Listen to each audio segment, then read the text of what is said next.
오늘은 좀 본문 말씀이 많습니다. 창세기 14장 8절에서 24절까지입니다. 찾으셨으면 아멘 하십시다. 아멘.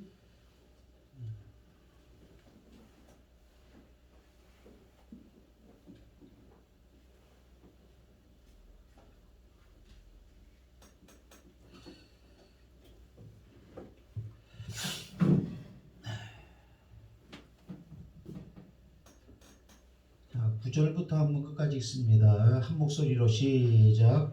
엘라만 그돌라오만과 고이망 디달과 싱알랑 아모라벨과 엘라살랑 아리옥 네 왕이 곧 그 다섯 왕과 맞서니라.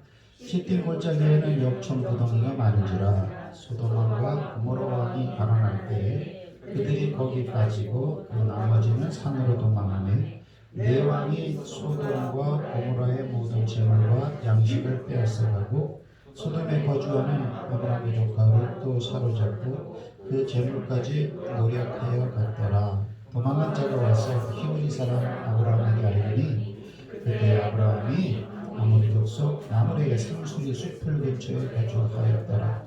마므레는 에스골의 형제요 또 아넬의 형제라. 그들 아브라함과 동맹한 사람들이더라. 아브라함의 그의 조카가 사로잡혔음을 듣고 집에서 끌리고 훈련된 자 318명을 거느리고 담까지 쫓아가서 그와 그의 가신들이 나뉘어 밤에 그들을 쳐부수고 밤에서 왼편 호박까지 쫓아가 모두 빼앗겼던 재물과 자기의 조카와 그의 재물과 또 부녀와 친척을 다 찾아왔더라. 아브라함이 그돌라오며 그와 함께한 왕들을 쳐부수고 돌아올 때에 소돔 왕이 시의 골짜기 곧 왕의 골짜기로 나와 그를 영접하였고 살렘 왕 멜기세덱이 떡과 포도주를 가지고 나왔으니 그는 지극히 높으신 하나님의 제사장이었더라. 그가 아브라함을 축복하여 이르되 천지의 주제시 지극히 높으신 하나님이 아브라함에게 복을 주옵소서. 너의 대적을 네 손에 붙이신 지극히 높으신 하나님을 찬송할지로다. 아멘. 아브라함이 그 얻은 것에서 10분의 1을 멜기세덱에게 주었더라. 소돔 왕이 아브라함에게 이르되 사람을 내게 보내고 물품을 내게 가져라. 아브라함이 소돔 왕에게 이르되 천지의 주제이시오 지극히 높으신 하나님이 여호와께 내가 손을 들어 맹세하노니 이 말이 내가 아브라함으로 치부하게 하였다 할까 하여 네게 속한 것은 실은 한 우락이나 들먹들 한 가닥도 내가 가지지 않았다. 오직 젊은이들이 먹을 것과 나의 동행 아넬과 에스겔과 마므레의 분깃을 제할지니 그들이 그 분깃을 가질 것이니라. 아멘. 할렐루야. 이제 그런 말을 하죠.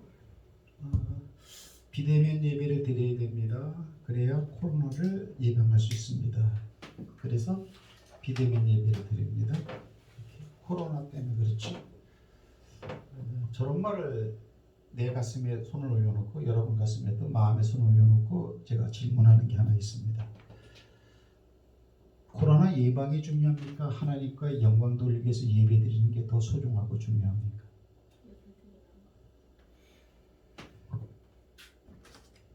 오늘 집에 가서 한번 생각해 보세요. 코로나 예방을 위해서 비대면으로 예배드리는 게 중요한지 상황이 어떻든지 간에 모든 상황 속에서 하나님께 예배드리고 영광 돌리기 위해서 모이는 게 중요한지 예배드리는 게 중요한지 거기에 대한 가치관을 여러분 스스로 내시라요.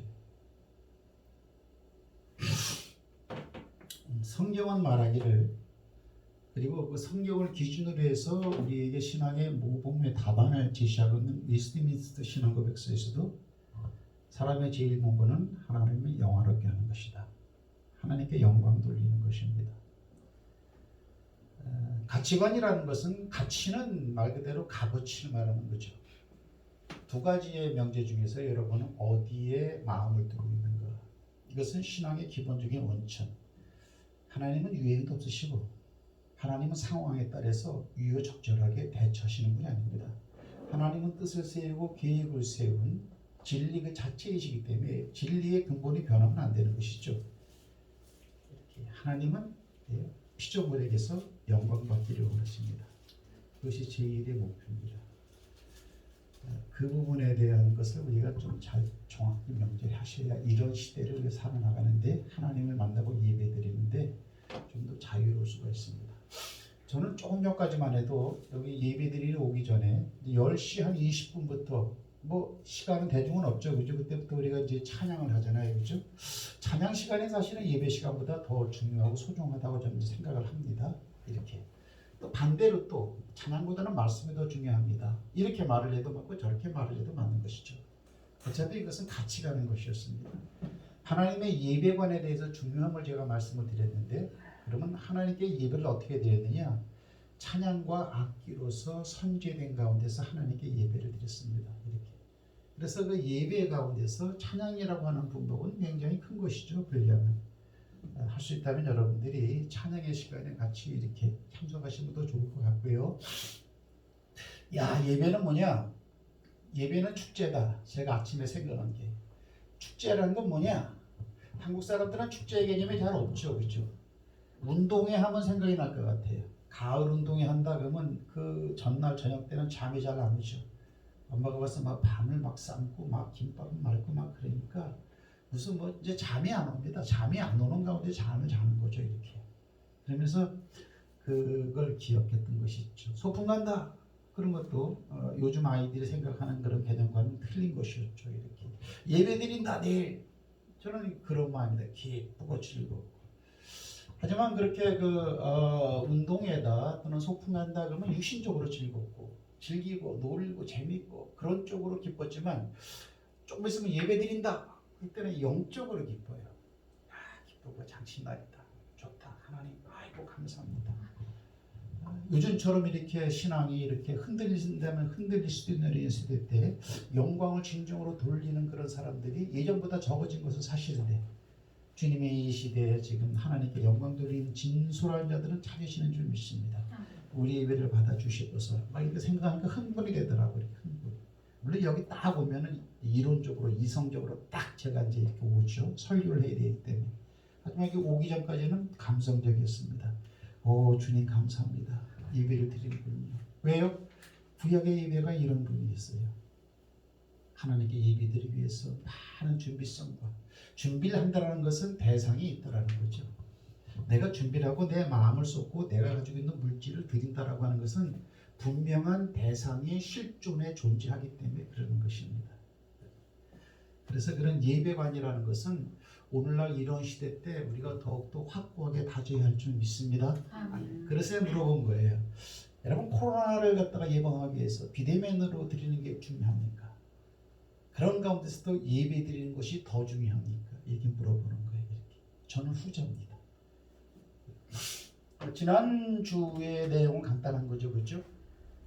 여기에 잘 맞는 내용이 뭐냐면 히브리서에 나오는 거죠. 그렇죠? 예수 그리스도는 어제나 오늘이나 영원토록 동일하다. 그분의 속성이나 그분의 마인드나 그분의 생각성이나 그분의 가치나 똑같다라는 그런 사실이죠. 여기에는 그 예수님의 존재성에 대해서 나와 있죠. 그죠? 여기에는 예수님이 나타났는데 그죠? 도마가 나타났을 때 이때는 없었죠. 그럼 존재론적으로는 없는 거죠. 세상 사람들의 판단은 그렇습니다. 안 보이면 없는 거예요. 이렇게. 그러나 다시 존재성 있게 나타나신 분이 하는 말을 들어보니까 비존재성의 그 상황에서도 내가 있었다. 이래 되는 거예요. 니들이 하는 말을 들었고 니들의 마음을 다 읽고 있다. 그러한 주님의 존재성의 속성이 어제나 오늘이나 영원토록 동일하다라는 그런 히브리 말을 갖다 덧대버리면 오늘 이 자리에도 지금 주님이 계신다. 아멘. 여러분의 마음을 다 읽고 계신다. 아멘. 제 마음을 읽고 계신다. 예배 시간뿐만 아니고 우리의 일상생활, 우리가 일을 하든지 집에 있든지 사람을 만나든지 어떤 일을 대하든지 특별히 주의 유혹을 받든지 항상 주님이 나를 바라보고 계신다. 이런 게 존재성 이렇게. 그래서 의식이 되면서 동의하는 것, 이거를 신앙이라고 합니다. 구약 성경을 바라보면 신약 성경도 마찬가지고 의식, 그분은 의식하고 삽니다. 의식하지 않고 동행할 수는 없는 거죠. 동행하는데 옆에 같이 가는데 그분을 의식 못한다면 내가 조금 잘못된 사람이거나 그런 것이죠. 이렇게. 그래서 그분이 지금도 항상 계신다라는 것, 그런 것이 굉장히 중요한 것이죠. 어느 때냐? 예수님이 살았다. 빈 무덤을 보고 온 여자들이 말을 한 걸 듣고 그 다음에 엠마오로 가는 두 제자가 살아 부활한 예수께 말씀을 듣고 그분의 존재성을 발견했다라고 와서 말을 해 주었을 때 쟤들이 그랬어? 엠마에서 만나서 그럴 때 주님 왔다 이거야.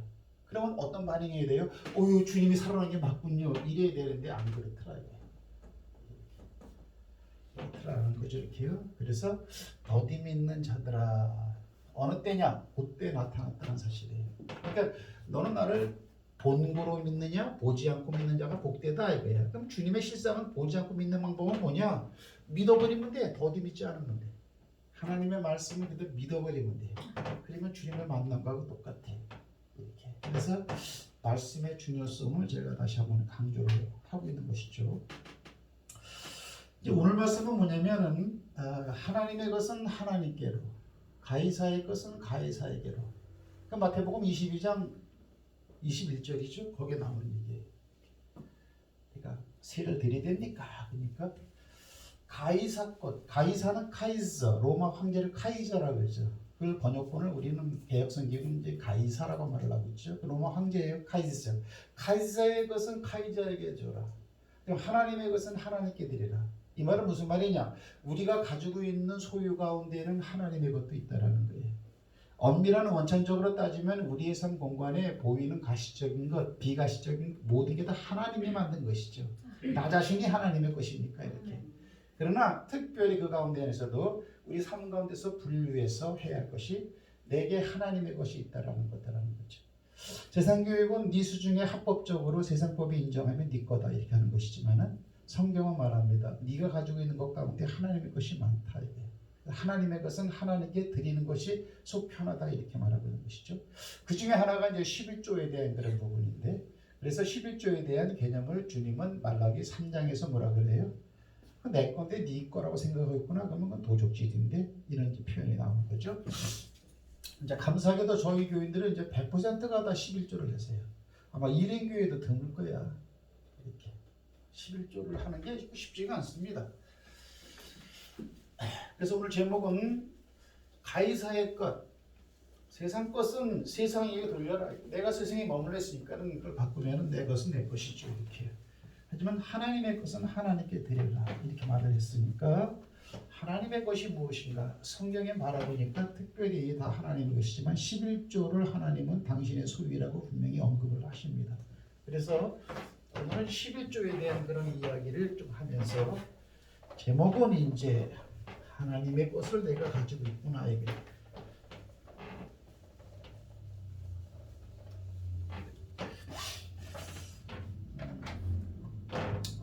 이제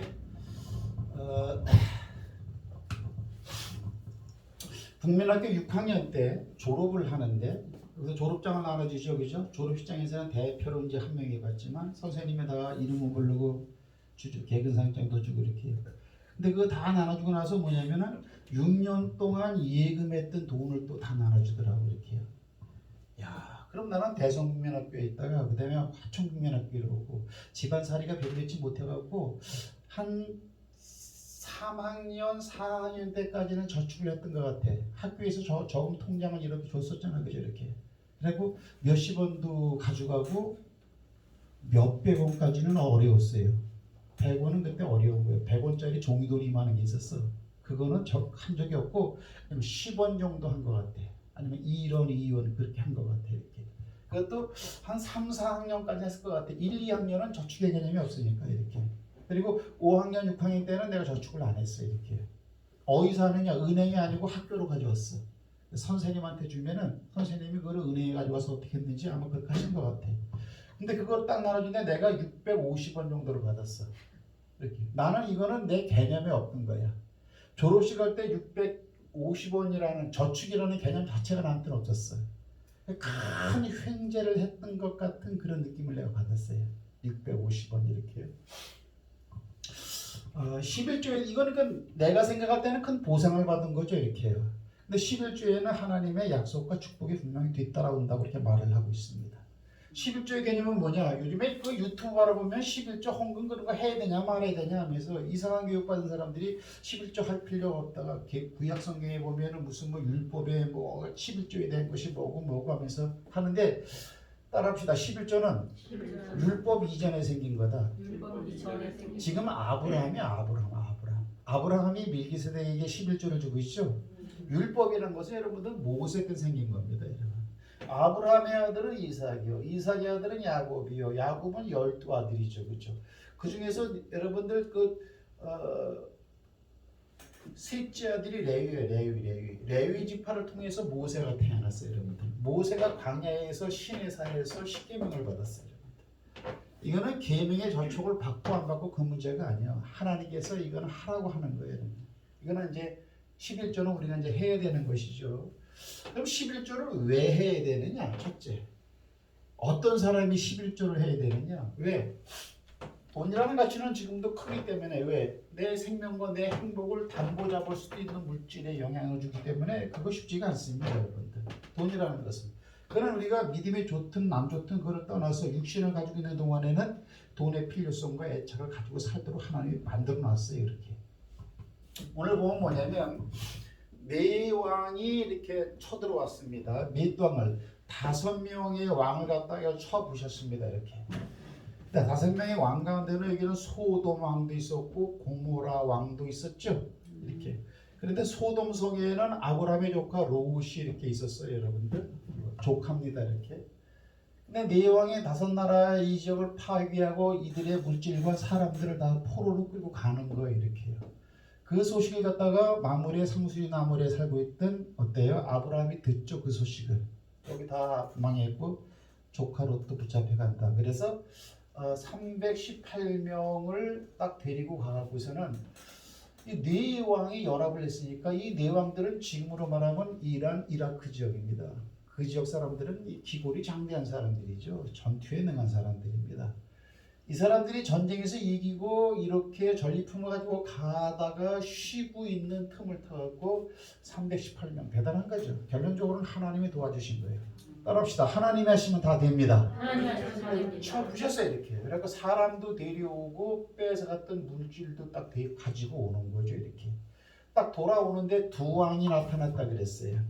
하나는 소돔 왕, 소돔 왕이 나타났고 하나는 살렘 왕이 나타났다 그랬어요. 이렇게. 딱 가서 마중을 하는 거예요, 아브라함을 이렇게. 그런데 뭐라고 말을 하냐면은 소돔 왕이 사람들은 나한테 다시 주고 내 백성이었으니까 물품은 네가 가져라 그런 거예요, 이렇게. 이 소돔 왕은 이게 싸움이 벌어졌을 때 막 도망가다가 역충 구덩이에 빠져갖고 자기 식구들은 다 죽었는데 백성들은 겨우겨우 살아난 패잔병의 왕이죠. 좀 거만한 게 있죠. 이렇게 아이고 고맙습니다. 예? 우리 백성들을 다시 살려서 이렇게 데려와 주셔서 감사합니다. 이래야 되는데 이렇게 다시 왕노릇 해먹으려고 사람들은 나한테 보내고 물건은 네가 가져라. 그러니까 아브라함이 뭐라 그러냐면은 내가 실오락이나 사실 신발끈인데 신발끈 너한테 속한 것을 하나도 내가 안 가지겠다. 왜? 사람들이 후에 소돔 왕이 아브라함을 부자로 만들어줬어. 치부라는 말은 그런 거죠. 부자로 만들어줬다. 그런 말 듣기 싫어갖고 절대 네 것은 내가 하나도 받지 않겠다. 그 대신 나하고 동맹했던 마므레 에골 형제들 몇 명 있어, 그죠? 그들이 가면서 우리가 썼던 비용이 있고, 그러니까 이 전쟁을 위해서 먹고 했을 거 아니에요. 그 비용은 내가 받겠다. 그리고 우리와 동맹해서 싸움에 도움을 같이 주러 갔던 그 사람들의 분깃은 그 사람들에게 주려면 줘라. 그러니까 나는 안 받겠다. 네 거. 딱 되는 거죠. 이렇게. 그러면 소돔 왕은 이건 악한 왕이죠. 이게 당연히 악한 왕이죠. 소돔성은 거기는 아주 악한 성이었으니까 그걸 치리하던 이 소돔 왕은 말할 필요도 없는 거죠. 근데 살렘 왕이 딱 나타나. 살렘 왕은 무슨 왕이냐? 이게 이제 두 가지 이유가 있죠, 그죠? 살렘 왕은 뭐 이게 이 땅에 있는 왕이 아니다. 뭐 이렇게도 말하는데 살렘 왕이라는 것은 다른 말로 표현하면 에루살렘을 말해요. 에루살렘. 에루살렘이라는 게 평강이라는 뜻이에요. 살롬 이렇게 이제 말이 바뀌는 거죠. 살롬 왕은 딱 아브라함에게 뭐냐면 떡과 포도주를 딱 가지고 나와서 떡과 포도주를 주면서 아브라함을 딱 축복을 하더라고요, 이렇게. 그러니까 여기서 떡과 포도주, 야, 이거 전쟁에서 돌아오니까 얼마나 수고가 많으냐, 이게 딱 주고, 그 다음에 축복을 딱 해줘. 축복을 해주고 있으니까 아브라함이 여기서 10분의 1을 갖다가 멜기세에게 줬다 이 되는 거예요. 성경에서 나오는 첫 번째 11조는 여기서 창세기 14장에 11조가 처음에 나오는 거예요. 이렇게. 그러니까 여기서 아브라함이 살레망에게 11조를 드린 것은 이 지금 말씀한 이 배경을 놓고 보면은 소돔 왕의 것을 가지고 있는 중에서 11조를 드린 거예요? 아니면은 적군이 가지고 온 것 중에서 11조를 드린 거예요? 제가 이제 설명을 잘 못할 수는 있어요. 자, 여기 소돔 왕의 그걸 받는다 그랬어요? 안 받는다 그랬어요? 안 받는다 그랬어요? 그 중에서 11조를 드린 건 없어. 근데 좀 어때요? 적군을 쳐부셨으니까 적군의 소유물이 있죠? 그러니까 성경에는 탈취물 중에서 이렇게 말하고 있어. 탈취물. 적군의 수중에 있던 것 중에서 탈취한 것은 내가 10의 1조를 드립니다. 이렇게 말을 했죠. 그냥 축복을 하고 있는 것이죠. 자, 거기 한번 보시기 바랍니다. 하나하나 풀어나가 봅시다. 자, 15장 1절 보세요. 15장 1절은 아브라함이 이 하나님으로부터 복을 받은 그런 그 내용이 몇 군데가 나오는데 가장 대표성이 있는 복을 받는 그런 그 내용이 기록된 것이단 말입니다. 이후에 그랬어요. 이후에는 어떤 이후에요? 전쟁에서 이기고 그 다음에 살레망에게 11조를 드리고 난 다음에 그거예요. 그죠? 여호와의 말씀이 환상 중에 아브라함에게 임하여 이르시되 아브라함아 두려워하지 말라 나는 네 방패요 너의 지극한 상급이다. 이 자체가 축복이죠. 네. 그러면 이거 순서적으로 보면 뭐예요? 이후에 그랬으니까 11조를 드리고 난 다음에 하나님의 축복이 떨어졌다 이렇게 되어지는 거죠. 네. 그렇죠. 자, 그 다음에 또 봅시다. 히브리서 7장 한번 가보세요.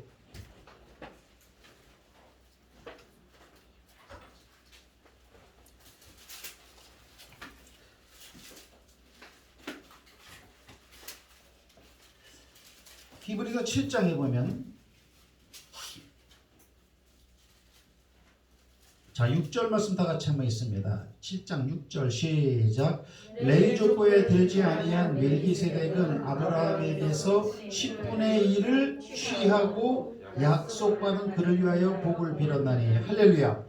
그럼 복을 그냥 빌어줄 수도 있는 건데 하나님이 아브라함에게 11조를 취했다 그랬죠. 네. 여러분 취했다라는 말은 뭐예요? 자, 서로 보세요. 자, 이것이 만약에 내 것이기 때문에 취했다라는 그런 개념이 강하죠. 네. 잘 보세요. 하나님이 드리는 11조를 받으시고 그렇게 이렇게 표현한 게 아니고 아브라함에게서 11조를 취하고 그랬어요. 그럼 뭐예요? 하나님의 입장에서는 그거는 내 거다 이거예요. 취하고 그 다음에 그를 위해서 복을 빌었다. 할렐루야. 그러니까 구약 시대에도 제사를 드릴 때 제사장으로부터 복을 받는데 복을 받기 전에 이스라엘 백성들이 하는 일은 뭐냐면 11조가 됐든지 뭐가 됐든지 하나님께 드리는 것이었어요. 따라합시다. 드리는 자가 복을 받는다. 왜 그렇습니까? 드리는 것은 그거는 마음 없이 마음 숨 없이 드릴 수가 없어요. 그럼 물질이 있는 곳에 뭐예요? 내 마음이 있다라는 거예요. 믿음이라는 것은 마음 안에 있는 것이죠. 이렇게. 그러니까 진짜로 이것이 물질관에 대한 얘기가 아니고 내가 무엇인가를 이렇게 드린다라고 할 때는 비존재성, 믿어지지 않는 것, 관심 없는 것 그런 대상에게는 내가 소중하게 여기는 것을 줄 수가 없어요. 그건 사람의 그는 생리태가 그래요. 그러면 드릴 수는 없는데 드려야 되는 상황이죠. 드리기는 싫은데 할 수 없이 마지못해 드릴 수밖에 없는 상황이 있어. 그때는 어때요?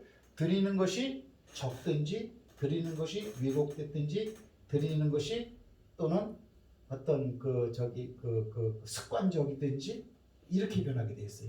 제가 먼저 번에 지나온 교회에 어느 장로님이 있는데 그분 수석 장로는 아닌데 그분은 꼭 20만 원만 내요. 이제 액면 그대로 하는 거예요. 꼭 20만 원. 내가 생각할 때 그분은 한 40을 내야 되는 사람이야. 왜? 그 사람의 수입을 내가 아니까. 없어도 또 20만 원을 내. 없으면 낼 필요가 있어요, 없어요? 애들처럼 설교 한번 해보자고. 쉽게 낼 필요 없어요. 왜? 소득의 11조란 말이에요. 이렇게. 물론 분에 지나치게 내는 것은 감사한 일이죠. 그런데 어때요? 내가 안 내면 이건 티가 나니까 교회에 이거는 내 위치가 좀 그러니까. 그래서 이렇게 그 11조에 접근하는 그런 부분이 있는데 내가 뭐라고 말은 못했어요. 왜? 말을 할 때 그를 받아들일 수 있는 넓은 믿음이라면 수용할 수 있다면 얘기를 하는데 얘기를 해버리면 상처를 받아 이렇게. 그래서 얘기를 안 했습니다. 하나님이 알게 해주시겠지. 따라합시다. 11조는 받은 것에 10분의 1, 11조야 11조. 그래서 물질을 하나님께 드리는 것도 중요하지만은 마음 중심으로 하나님이 다 알고 계시는 그 내용을 그 믿음의 표현 이렇게. 물론 저도 평신도 때는 이런 부분은 어려움이 굉장히 많았죠. 왜? 헌금 드릴 수가 없었어요. 왜? 교회는 좋은데 하나님은 안 믿었으니까. 그럴 수가 있죠. 교회는 좋은데 하나님은 안 믿어져요. 특별히 그때 저는 뭐 병 고치고 뭐 그런 게 성경에 나오면은 뭐 여기에 마음을 도해야 할 필요까지는 없을 것 같다. 뭐 이런 수준인데 이런 게 있었어요. 근데 교회 나가니까 친구들도 있고 피아노 치는 아가씨들도 있고 교회 가면 예배 끝나고 난 다음에 다과 이렇게 뭐 새우깡 나눠 먹는 재미도 있고 어디 뭐 들로 날로 뭐 야외 가는 재미도 있고 그건 또 끊을 수가 없어. 이렇게. 그래서 교회를 다녔어요. 이렇게. 그러니까 하나님의 존재는 없는 거예요. 이렇게. 그럴 때는 물질을 잘 안 드리게 돼 있어요.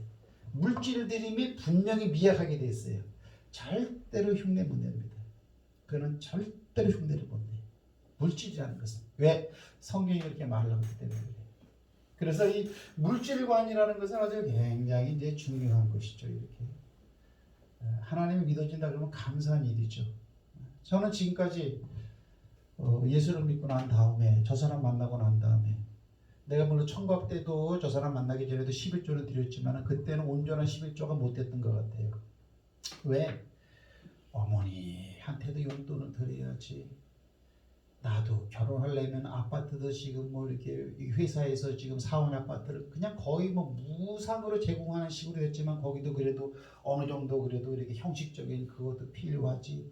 그다음에 내가 또 대우조선 기독교인 모임에 또 연합 총무를 하는데 또 그것도 이게 모자라는 거예요 이게. 그러니까 이 계산학적으로 따지고 들어가면은 이게 하나님께 드릴 거 없는 거죠. 근데 문제는 뭐냐면 그 돈을 다 내 돈이라고 생각하는 거예요. 그러니까 하나님의 것입니다. 이런 부분은 시간과 공간이 지나가면서 이렇게 해결이 되어지는 부분입니다. 이렇게. 그래서 혹시 여러분 주변에 11조에 대한 개념을 잘못 접근하고 있는 분이 있으면 그냥 내버려 두세요.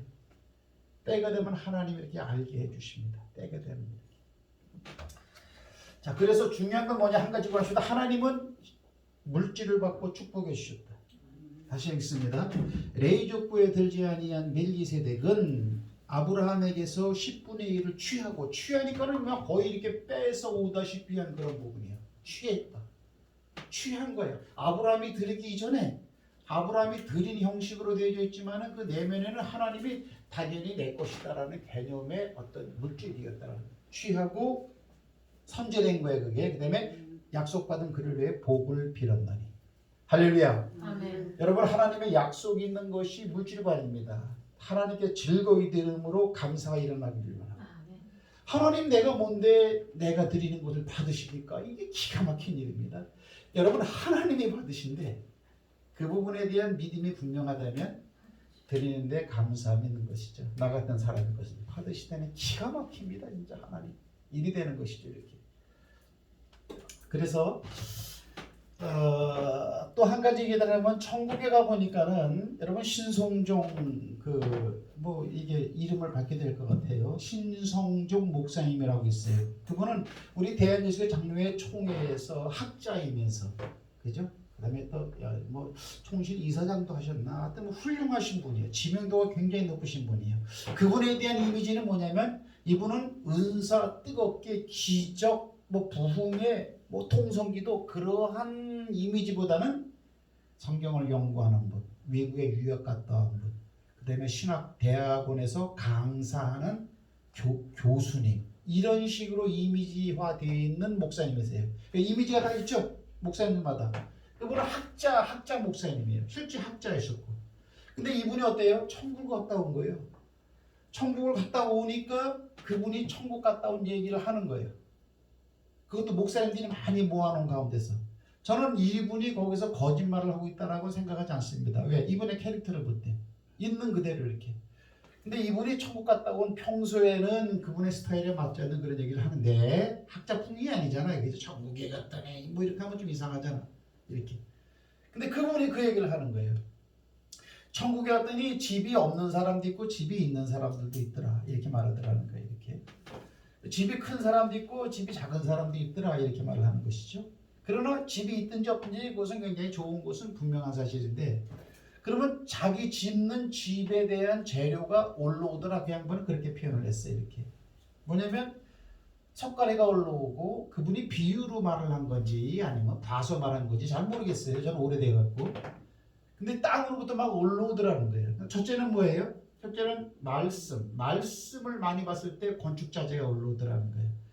그 다음에 기도했을 때, 그 다음에 헌금 11조를 했을 때, 그 다음에 또 뭐더라 전도했을 때, 그 다음에 또 선행을 했을 때, 한 6-7가지 있는데 그걸 할 때마다 계속적으로 이렇게 뭐 건축자재가 올라오더라. 재미있는데 재미없는 얘기죠. 이렇게 말하는 거죠. 제가 들어도. 근데 그 양반이 그렇게 말을 해요. 근데 저는 그 양반의 캐릭터를 알기 때문에 이 양반이 지금 거짓말을 하고 있지는 않다라는 건 분명한 사실이잖아요. 이렇게. 그래서 하나님의 큰 상급으로 쌓이는 걸 요소 중에 하나가 11조다. 이게 약속 있는 것이니까 이런 것이죠. 그래서 여러분들 열심히 하시기 바랍니다. 자, 그러면 이제 11조에 대한 것은 개념은 대략 이렇고 이거는 성경적인 것이고 하나님이 원하시는 것이고 그래서 드리는 것인데 그 부분이 잘 안 될 때는 내 것이다 라는 의식이 강할 때는 내 것은 주기 쉽지 않죠.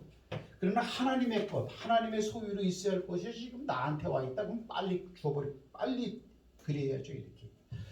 그러면 11조를 왜 못 드리느냐? 11조를 만약에 1,000만 원 한다. 1,000만 원 하기 쉽지가 않아요. 여러분 100만 원 한다. 100만 원은 하기 쉬워요. 근데 그런 사람이 하나님이 복을 늘려주셔갖고 11조를 1,000만 원 그럼 1억을 벌었다는 거예요. 한 달에. 이 1,000만 원 하기는 쉽지가 않습니다. 실제로 이게. 왜 그렇습니까? 이것이 내 거라는 개념이 있기 때문에 그래요. 이렇게. 당장 써야 할 부분이 있기 때문에 그렇다는 거죠. 그래서 당장 이 1,000만 원을 하나님께 드릴 때에는 1,000만 원이 내 경제 논리에서 마이너스 되네. 그러면 내가 현실적으로 써야 할 지경이 좁아드네, 못 쓰네 이런 생각이 딱 드는 거죠. 근데 그것 때문에 못하는 거죠. 이렇게. 사실입니다. 왜? 1,000만 원을 가지고 있는 거와 1,000만 원이 교회에 드렸든지 무슨 뭐 자선을 했든지 내 수중에서 떠나버리면 나한테는 그거를 쓸 수 없는 뭉치 돼버리니까. 그러나 이상하게 그 사람의 삶 가운데 5년, 10년 단위로 끊어놓고 보면요. 엄청난 복을 받습니다. 이 교회 복은 그런 거예요. 이렇게 제가 생각할 때 내가 오늘 11조를 드렸기 때문에 내일 복이 떨어지고 그런 건 없었던 것 같아. 드려도 안 드려도 그 사람이나 똑같은 것 같아. 그러니까 안 드린 사람이 지혜롭게 안 드린 것 같아. 왜? 그걸 내가 썼으니까. 근데 한 5년, 10년 단위로 끊어놓고 보면요. 그 사람의 지경이 달라져 있어요. 여러분 그거 믿으십니까? 그게 성경적입니다. 아브라함도 그런 차원의 복을 받습니다. 그래서 이건 하나님의 것이다. 이건 약속이 있는 물질이다. 이건 드리면 하나님의 분명히 축복하게 되어 있다. 주여 이 부분에 대해서 내가 믿음 있게 하옵소서. 11조를 드리려고 하지 말고 그 부분에 대해서 믿음 있게 하옵소서. 그리고 드리셔야 돼. 그러면 그다음부터는 아주 편합니다. 이렇게. 그래서 물질 있는 곳에 네 마음이 있다. 이걸 기억하시고요. 그러면 누가 이제 11조를 드려야 되나? 자, 오늘 내용이 많으니까 좀 빨리 하는 거야 이제. 누가 11조를 드려야 되나? 첫째, 우리의 이제 성경이 아닌 고정관념, 선입견이라는 게 있어. 뭐야? 초신자는 11조 드리면 안 되지. 또 뭐예요? 그래도 교회 좀 다니고 믿음이 있고 그래도 직분 좀 받고 또는 뭐 권사님들은 11조 안 하면 안 되지. 이렇게. 그리고 평신도 같으면은 어때요? 좀 뭐 그건 뭐 나중에 해도 되고 뭐 이런 나름대로의 어떤 그런 것이 있어요. 근데 성경에는 그런 거 하나도 없어요. 사람들이 만들어 놓은 것입니다. 제가 오늘 이제 이 11조에 대한 이야기를 하는 것은 하나님의 것은 하나님께로, 가이사의 것은 가이사에게로 구분할 것이 분명히 명백한 이유를 하는 것은 뭐냐면 앞으로 우리가 이 부분에 대한 어때요? 드림이 계속 있을 거 아니야, 그죠? 들을 때마다 이 믿음을 딱 가지고 하자라는 그런 사실이죠. 그러면 자, 이 소돔왕은 제버려야 되죠. 이건 제해버린 거예요. 그러면 11조는 우리 입장에서 11조는 드려야 돼요, 안 드려야 돼요? 드려야 돼요. 왜 드려야 됩니까? 자, 지금까지 말해서 하나님의 것은 하나님께로 돌려야 되니까요. 그 맞습니다. 그러니까 성경적으로 보면 뭐냐면은 11조라는 것은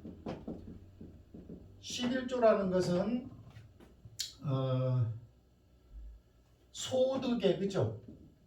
소득의 10분의 1을 드리는 것이 그것이 원리죠. 그러면 소득이라는 것은 이것은 우리의 일상에서 창출되는 물질이죠. 그죠? 그러면 우리의 일상에서 창출이 된다면은 11조를 계속 드려야 되는 요소가 발생하는 거죠. 그런 거예요, 이렇게. 11조는 뭐냐면 하나님의 것을 하나님께 드린다. 사실은 10의 10도 다 하나님이 준 거죠. 그래서 하나님께 어때요? 10의 2를 드릴 때에 중요합니다. 따라합시다. 10의 2를 드릴 때에.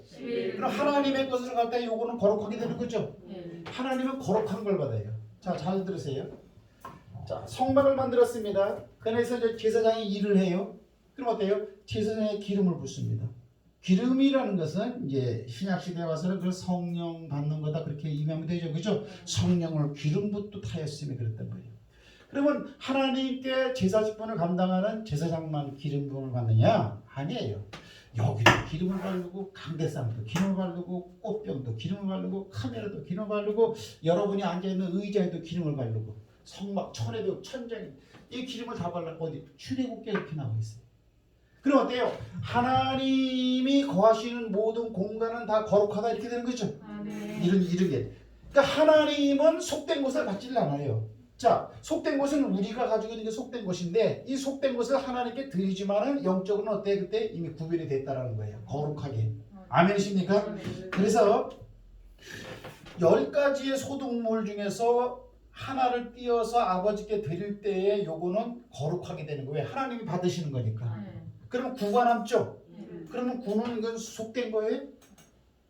이게 거룩하게 구별돼서 하나님께 올라갈 때 내가 먹고 사는 9가지도 구별돼서 거룩하게 되는 줄 믿으시기 바랍니다. 왜? 우리도 하나님의 자녀로 거룩한 백성이기 때문에 그래요. 그래서 거룩한 백성은 거룩한 물질을 먹고 살아야 된다. 이런 차원에서도 굉장히 이거는 중요한 부분이에요. 여러분 하나님의 자녀 맞죠?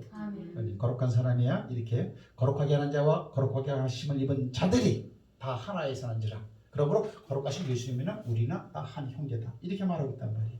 그래서 저는 그래서 거룩하게 살기를 원합니다. 거룩한 것을 먹고 살기를 원합니다. 이런 요소가 한 가지 있고요. 그럼 봅시다. 자, 여기 지금 이제 살렘 왕이 있는데 여기 이제 아브라함이 있죠. 아브라함이 있다면 AB 아브라함이 있어. 그러면 아브라함이 딱 드릴 때에 아브라함이 11조를 드릴 때에 우리도 11조를 드렸어요, 안 드렸어요? 어려운 얘기예요. 잘 들어요. 이게 성경에만 있지 어디 가서도 세상에는 이런 말이 없어요.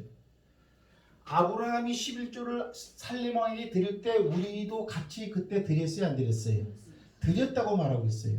무슨 말을 그렇게 합니까? 아브라함이 그때가 시대가 어느 시대인데 아브라함 싸울 때 우리는 이 땅에 있지도 않았는데 어떻게 드렸단 말입니까? 자, 뭐라고 말을 하냐면요. 자, 7장 봅시다. 히브리서 7장. 히브리서 7장. 자, 9절부터 봅니다. 9절부터 시작. 또한 10분의 1을 받는 레위도 아브라함으로 말미암아 10분의 1을 바쳤다고 할 수 있나니 이는 멜기세덱이 아브라함을 만날 때에 레위는 이미 자기 조상의 허리에 있었습니다. 자, 10절 다 같이 씁니다. 시작. 이는 멜기세덱이 아브라함을 만날 때에 레위는 이미 자기 조상의 허리에 있었습니다. 그랬죠. 해야 할 일이 굉장히 많네요, 오늘 설교가. 자, 여기 지금 이제 멜기세덱이 서 있단 말이에요. 이렇게 여기 이제 아브라함이 이제 이렇게 있어요. 이렇게 있는데 살렘 왕이 11조를 딱 드리는 데에 뭐라고 말하냐면 레위도 아브라함으로 말미암아 11조를 드렸다고 할 수 있으니 아브라함이 멜기세덱에게 11조를 드릴 때 레위는 아브라함의 허리에 있지 않았냐 이렇게 말하고 있단 말이에요. 이렇게. 잘 보세요. 아브라함의 아들 이름이 뭐예요? 이삭이야. 이삭의 아들은 야곱이야. 그죠? 야곱의 아들이 12를 낳죠. 12 중에서 레위는 몇째? 루벤, 시몬, 레위 셋째. 세 번째 아들이 이게 레위라고 레위. 그러면 왜 아브라함이 멜기세덱에게 11조를 드릴 때 레위도 드렸다고 말을 하느냐? 레위는 이거는 제사장이죠. 그죠? 12 아들 중에서 특별히 레위는 뭐냐면 이스라엘 백성들이 10의 1조를 드리잖아요. 그죠? 그러면 레위한테 드리는 거죠. 그러면 10의 1 중에서 10분의 1은 레위가 먹고 살았단 말이에요. 이렇게 해요. 이 말은 뭐냐면 백성들에게 11조를 받는 레위도 아브라함이 멜기세덱에게 11조를 드릴 때 그도 드렸다 이거야. 11조를 받기만 하는 위치에 있지 않고 그도 드렸다라는 거예요. 근데 시간적으로 바라볼 때는 레위가 이 자리에 있을 리가 만무한 거죠. 그러니까 어때요? 그때 레위는 아브라함의 허리에서 씨로 있었다라는 얘기죠. 그죠? 이렇게 다시 한번 봅니다. 자, 10절 말씀 9절부터 시작.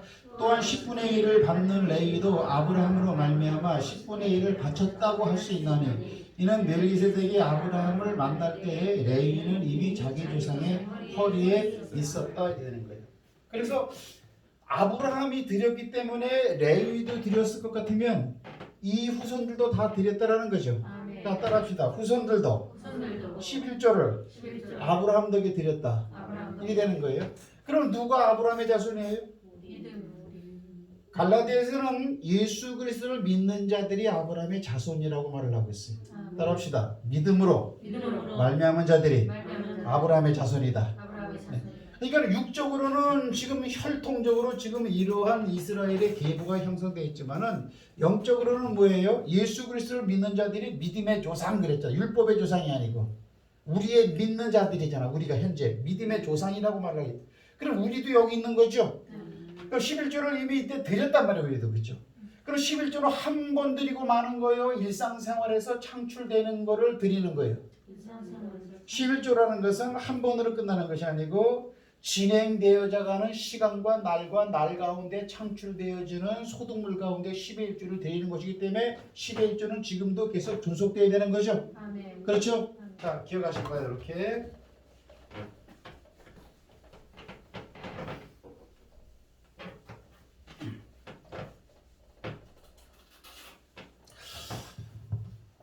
자, 그래서 10의 1조는 그거는 드려야 되는 거다.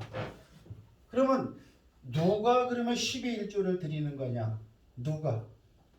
첫째, 믿음이 있는 자는 드리는 거죠. 믿음의 자손들은 당연히 드려야 되는 거야. 이렇게.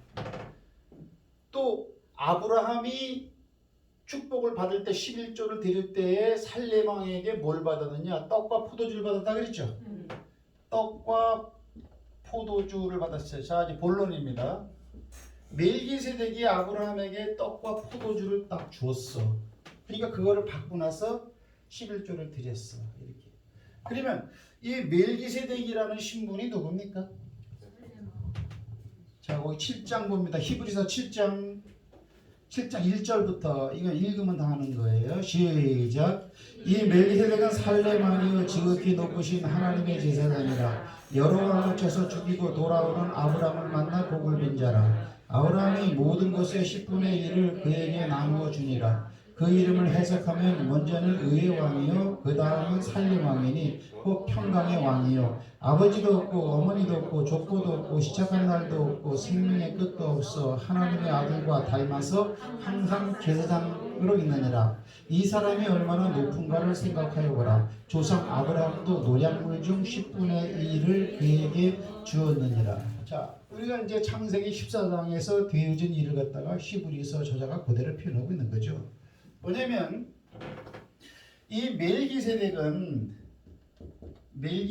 멜기세덱이 굉장히 높다. 왜? 아브라함도 대단히 높은 사람인데 그 아브라함이 11조를 드렸으니까.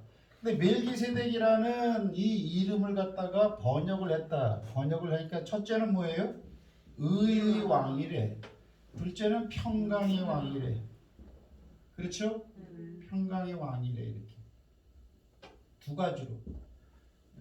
근데 밀기스텍 하면 두 가지 의미가 있는 거예요. 이렇게 성경이 말하는 거예요. 그러면 의의 왕, 평강의 왕. 성경에서 바이블에서 의의 왕은 누구라고 말하고 있느냐? 성경에서 평강의 왕은 누구라고 말을 하고 있느냐? 그게 중요하겠죠. 그러면 이 의의 왕은 누구라고 말하고 있느냐? 이게 에레미야서 23장 5절 6절과 그 다음에 이사야서 11장 1절 이하는 어때요? 따라합시다. 동일하다. 동일한 내용이에요. 동일한 내용. 무슨 내용으로서 동일하다라는 거예요? 의의 왕이라는 표현으로서 동일하다는 사실이야. 그럼 평강의 왕은 성경은 누구를 평강의 왕이라고 말하겠느냐? 이사야서 9장 6절에서 평강의 왕이 딱 누구라고 나와 있단 말이에요. 그러면 성부를 왜 적습니까? 이건 찾아봐야 된다는 거예요. 자, 살레망의 신상 파악을 들어갑니다. 멜기세덱의 신상 파악을 들어갑니다. 에레미야서 23장 보시죠.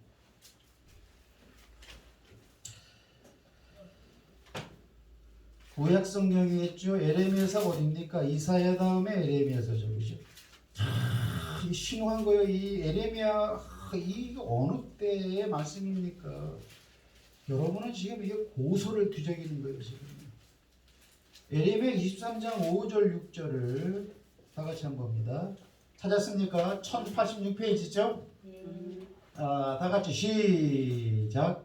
여호와의 말씀이니라. 보라, 때가 이르리니 내가 다윗에게서 한 의로운 가지를 일으킬 것이라. 그가 왕이 되어 지혜롭게 다스리며 세상에서 정의와 공의를 의. 그가 왕이 된대.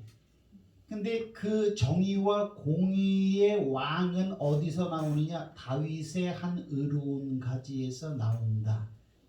아멘이십니까? 네. 중요하죠. 자, 이거 한번 돌아볼게요. 다윗의 의로운 가지 그랬어요. 의로운 의의 왕을 알아보고 있는 거예요 지금요. 의로운 가지에서 뭐예요? 한 왕이 나온대. 근데 그 왕은 뭐냐면은 그 왕에 대해서 지혜롭게 다스리지만 또 세상에선 정의와 공의를 행한대. 이 왕은 정의롭고 그리고 공의 이 두 가지 내용이 똑같아요. 뭐예요? 의라는 뜻이 의 이렇게. 근데 그가 다윗에게서 한 의로운 가지가 나온대. 제가 말했습니다. 에레미야서 23장과 이사야서 11장은 똑같은 내용이라고. 그렇죠? 자, 이사야서 11장을 가보세요. 이사야서는 앞으로 가야죠. 그죠?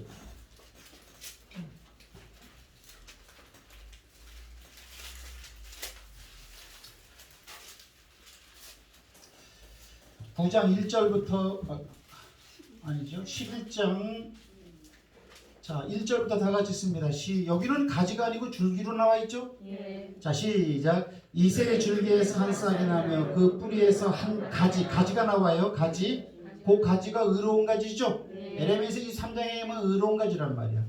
한 가지가 나서 결실할 것이요. 그에 의해 성령이 임한대. 여호와의 영, 곧 지혜와 총명의 영이요, 모략과 죄능의 영이요, 지식과 여호와를 경외하는 영이 어때요? 임한다 이거예요.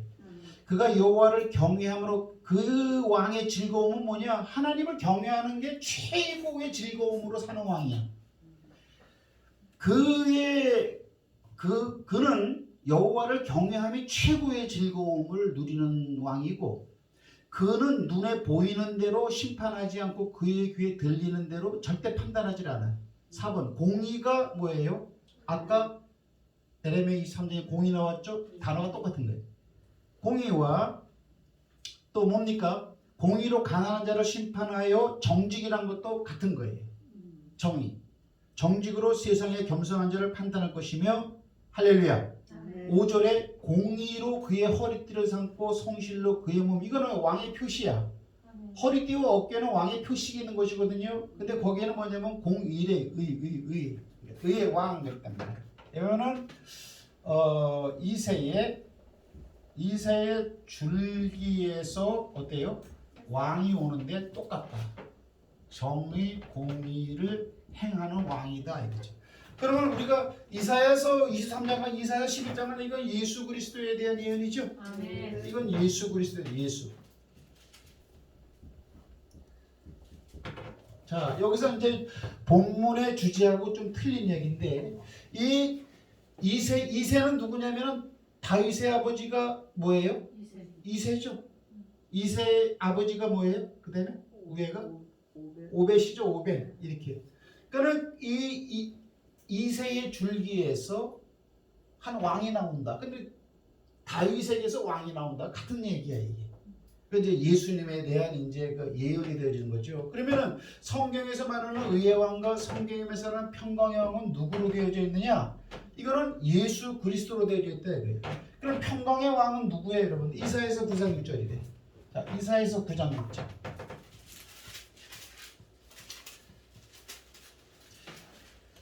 9장 6절 다 같이 한번, 자 6절부터 있습니다. 시작. 이는 한 아기가 우리에게 낳고 한 아들을 우리에게 주신 바 되었는데 그의 어깨에는 정사를 메었고 그의 이름은 기묘자라 모사라 전능하신 하나님이라 영존하신 아버지라 샬롬 왕이라고 불러라. 샬롬 왕이라고 불러라. 이름은 평강의 왕 그랬죠. 평강의 왕이라고 불러라. 누구? 한 아기가 태어날 건데 이렇게 말하고 있는 거죠. 예수 그리스도에 이렇게. 그래서 성경에는 의의 왕이 누구냐? 당연히 예수님이에요. 평강의 왕이 누구냐? 당연히 예수님이에요.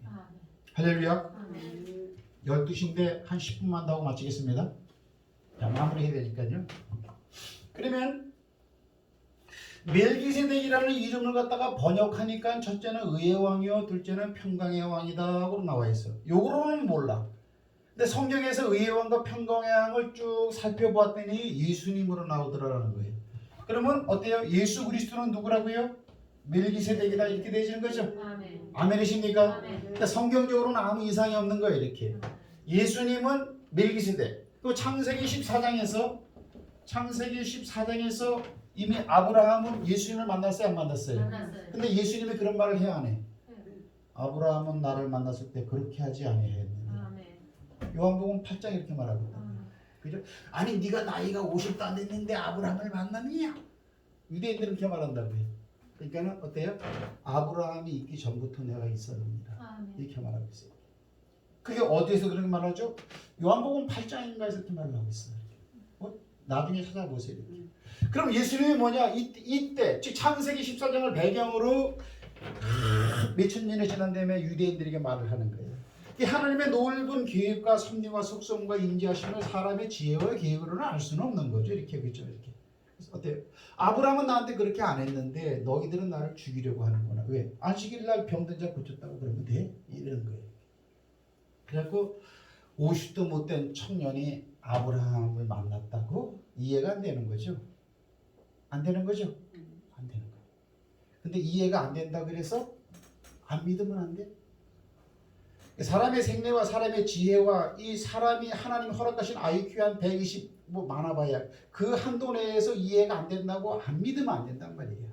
하나님은 우리의 IQ 안에서 해석되어지고 이해되어지고 판단받는 분은 절대 아니라는 그런 사실이. 그래서 예수님 자신도 이때를 갖다 시작 시대임에 말을 하고 있어요. 이렇게. 그러면 자 봅시다. 그럼 이 멜기세덱이 만약에 예수님이라면 멜기세덱이 떡과 포도주를 아브라함에게 줬다. 이런 말은 뭐냐면 예수님이 떡과 포도주를 아브라함에게 줬다는 거죠. 네. 맞죠? 아멘. 그렇게 되는 거예요. 이렇게. 그러면 예수님이 진짜 떡과 포도주를 줘요, 안 줘요? 준단 말이에요. 어디서요? 마태복음 25장쯤에서 그렇게 주고 있죠? 봐보세요. 뭐라 그러냐면 예수님께서 그걸 갖다 라스트 서퍼라 그래. 최후의 만찬이라 그래. 이렇게. 최후의 만찬 때 지금 우리가 뭐 하고 있죠? 누가 11조를 드려야 됩니까를 논하고 있는 거야. 믿음이 좋은 사람만 드려야 되죠. 초신자는 드리면 좀 시험받아요. 그렇게 얘기를 하잖아요. 성경에도 없지만 우리의 상황에서 만족하고 이해될 만한 그런 상황을 갖다가 어때요? 교회의 실제 상황으로 적용시켜가지고 그렇게들 하고 있잖아요. 그러나 떡과 포도주를 아브라함이 받고 11조를 드렸다. 그렇죠? 네. 그러면 떡과 포도주를 준 이 멜기세덱이 신분이 예수님으로 또 발견되었다면은 예수님도 우리에게 떡과 포도주를 줬다 안 줬다? 줬다라는 거예요. 자, 예수님이 떡을 줬어요. 그다음에 포도주를 줬습니다. 이렇게 뭐라고요? 자, 이 떡을 받아 이 잔을 마시라. 이 잔은 내가 많은 사람을 위하여 흘리는 바, 많은 사람의 죄를 속하기 위해서 흘리는 바 나의 피, 언약의 피다. 아멘이십니까? 아멘. 자, 마태복음 25장 가보세요. 26장입니까? 이거는 11절을 들으시는 분들이 분명히 우리가 이 언약적인 발판을 알아야 우리가, 자, 26장 몇 절입니까? 26절이랍니다. 이게 주의 만찬 자리인데, 자, 26절부터 다 같이 읽습니다. 시작. 그들이 먹을 때 예수께서 떡을 가지사 축복하시고 떼어 제자들에게 주시며 이르시되 받아서 먹으라, 이것은 내 몸이라 하시고, 또 잔을 가지사 감사기도 하시고 그들에게 주시며 이르시되 너희가 다 이것을 마시라, 이것은 죄 사함을 얻게 하려고 많은 사람을 위하여 흘리는 바, 포도주는 나의 피를 의미하는 것이요 그 피는 사람들의 죄 사함을 위해서 흘리는 거다, 이리 말하는 거예요. 그렇죠? 그러니까 떡이 아니고 포도주가 포도주가 아니고 떡은 내 몸이라고 말을 했고 포도주는 예수님의 피라고 말을 했는데, 피에 대한 효능은 뭐냐? 이건 죄사함을 주기 위해서 흘리는 피다, 이렇게 말하고 있는 거예요. 아멘이십니까? 그 다음에 몸에 대한 얘기는 없죠? 그죠? 생명이라고 했습니까? 어디에 나옵니까? 여기는 없잖아요. 그죠? 자, 요한복음 가보세요.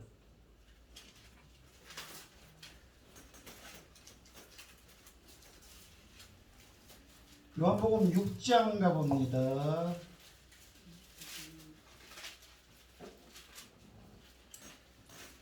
6장에는 굉장히 많이 나오는데 떡에 대한 얘기를 쭉 굉장히 많은데 뒤로 쭉 넘어가세요. 어딜 보냐면 51절 가보세요. 51절에 보면은요, 시작. 나는 하늘에서 내려온 살아있는 떡이니 사람이 이 떡을 먹으면 영생하리라. 내가 줄 떡은 세상의 생명을 위한 내 살덩어리다. 내 살이다. 살. 떡을 얘기하는데 떡은 바로 내 살이고 그 살을 먹으면 사람이 생명을 얻는다, 이렇게 말하고 있는 거야. 그렇죠? 이건 몸, 사르크스. 이건 살이야, 살. 이걸 얻으면 생명을 얻는다, 이렇게 되는 거죠. 자, 따라합시다. 죄인은 죄사함을 받을 때 생명을 얻는다, 이런 의미가 있는 거예요. 그러면 두 가지를 갖다가 합하고 있는 그런 내용이 나오죠. 어디에 나오죠? 자,